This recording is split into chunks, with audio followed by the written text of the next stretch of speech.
This is my old Gameboy Pocket US from back in the day. A few years back, I began looking into modding backlights into Game Boys as a self-sustaining hobby. If done correctly and to a high enough standard, they could be turned around at very least for the cost of parts, so it seemed like a great chance to learn something new and just have some fun.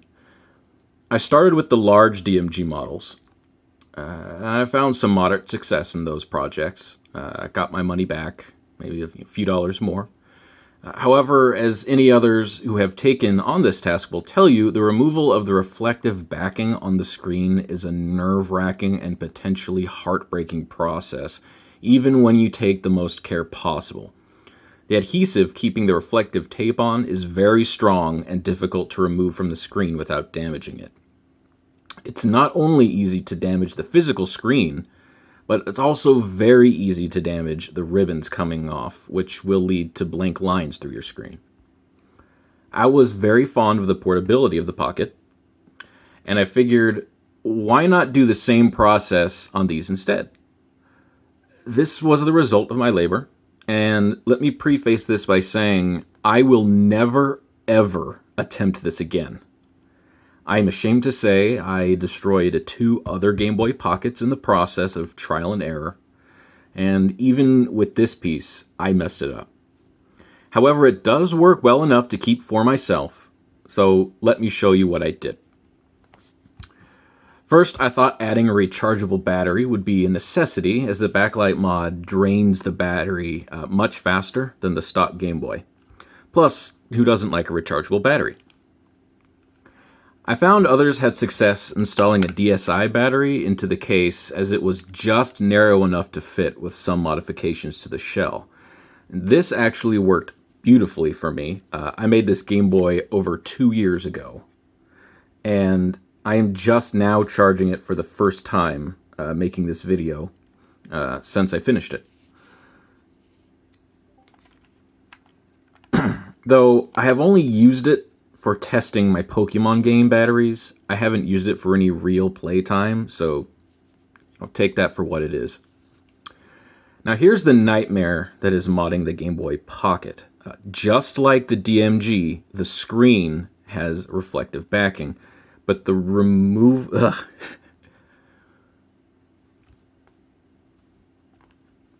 Now here is the nightmare that is modding the Game Boy Pocket. Just like the DMG, the screen had a reflective backing, but the room for maneuverability is far less present, and the adhesive is seemingly even stronger than the former. It is extremely difficult to remove the Pocket screen backings. I cannot say this enough. Please take my advice and never do this mod. There are so many better Game Boy mod options coming out over the last couple years. This isn't worth it. I somehow ended up damaging the ribbons on the screen. But here, it's usually worse than this, but as you can see, there's lines going through.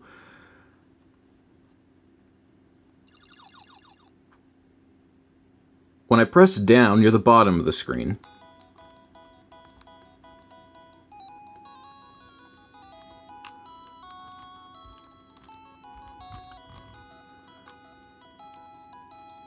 I can fix it.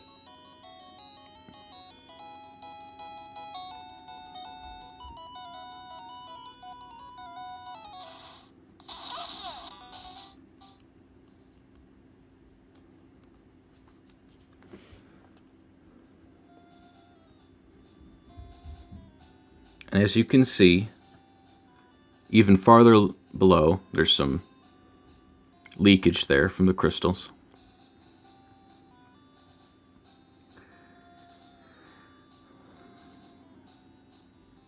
So when I press down there, it reconnects those ribbons temporarily, letting me play for a bit. Now, before I get any comments on the screen lines and repairing them, I am aware of the fix by soldering wire and heating the connectors on the DMGs. And that works on those, and I fixed a few of those, but on the Pocket, this method is not possible to do in the same way. It's much more minuscule and takes much, it's just not doable.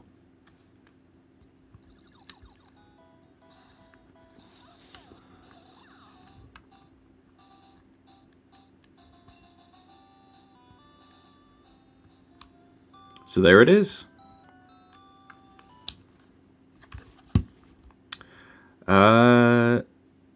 Like I said, I'd never do it again, but I'm glad I did. I learned a lot from it, and hopefully I can apply some of those things to other projects in the future.